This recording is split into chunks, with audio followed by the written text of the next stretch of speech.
pemerintah Provinsi Jawa Timur dan Jawa Tengah sepakat menjalin kerjasama di berbagai sektor. Sebanyak 14 perjanjian kerjasama ditandatangani oleh masing-masing pihak pada Jumat malam 24 Oktober demi peningkatan perekonomian daerah. Provinsi Jawa Tengah dengan Dinas Pertanian dan Ketahanan Pangan Provinsi Jawa Timur. Pemerintah Provinsi Jawa Timur dan Jawa Tengah menyepakati kerjasama di berbagai sektor untuk saling meningkatkan perekonomian daerah.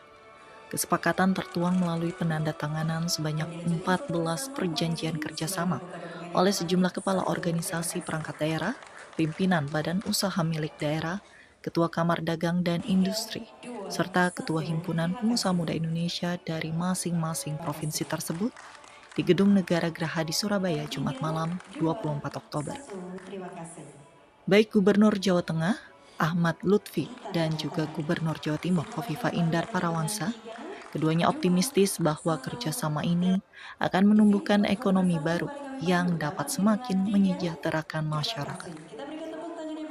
MOU ini harus kita segera bisa menindaklanjuti, tidak hanya OPD-nya, tetapi juga beberapa BUMD, berikut Kadin, berikut HIPMI, sehingga secara tidak langsung antara dua provinsi ini akan tumbuh ekonomi baru di beberapa sektor yang akan kita laksanakan. Tentu harapan kita sinergi,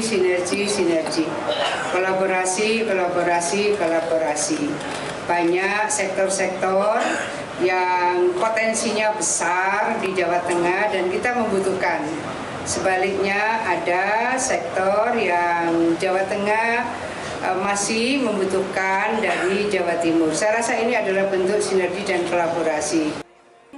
Gubernur Jawa Timur berharap konektivitas antar kedua provinsi terus terjalin dengan dukungan dari berbagai elemen strategis demi kemajuan bersama, termasuk dalam hal peningkatan perekonomian. Dari Surabaya, Jawa Timur, Hanif Nasrullah, Kantor Berita Antara, mewartakan. Semuanya hadir, kantor kosong.